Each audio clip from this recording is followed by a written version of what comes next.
Literally এত বড় হয়ে গেছি, এমবিএ এর মাঝখানে চাকরির মাঝখানে মাথা থেকে বেরিয়েই গেছিল যে সামনে মাদার্স ডে। এন্ড সত্যি বলতে আমার মায়ের বেশি ডিমান্ড নেই, মাকে একটা ভালো শাড়ি দিয়ে দিলেই মা পুরো গোলের জল হয়ে যায়। এন্ড আমার কলেজ আর অফিস দুটোই সল্টলেকে, তাই সল্টলেকে যখন আছি তাই ভাবলাম একবার বিয়ন্ড 6 ইয়ার্স এ চলে আসি মায়ের জন্য কিছু শাড়ি কেনাকাটা করতে।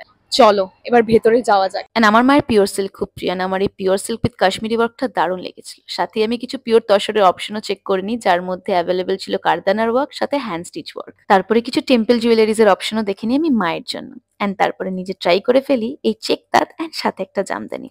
এন্ড মায়ের জন্য আমি আরো কয়েকটা তসরের অপশন দেখেছিলাম, যার মধ্যে আমার সবচেয়ে বেস্ট লেগেছিল এই পিওর তসর উইথ গুজরাটি ওয়ার্কের শাড়িটা। সত্যি বলতে পিওর তসরের প্রচুর অপশন ছিল, আমি লিটারালি কনফিউজ হয়ে যাচ্ছিলাম কোনটা ছেড়ে কোনটা নিই। তারপর জানতে পারি এখানে ফ্ল্যাট 15% অফ চলছে for mother's day till 12th মে। তাই রেজিস্ট না করতে পেরে আমি মায়ের সাথে সাথে নিজের জন্য কিছু কিনে নিই এই অফারে। এন্ড তোমরাও যদি মাদার্স ডে তে এখনো কিছু না কিনে থাকো দেন চটপট চলে এসো বিয়ন্ড 6 ইয়ার্স এ।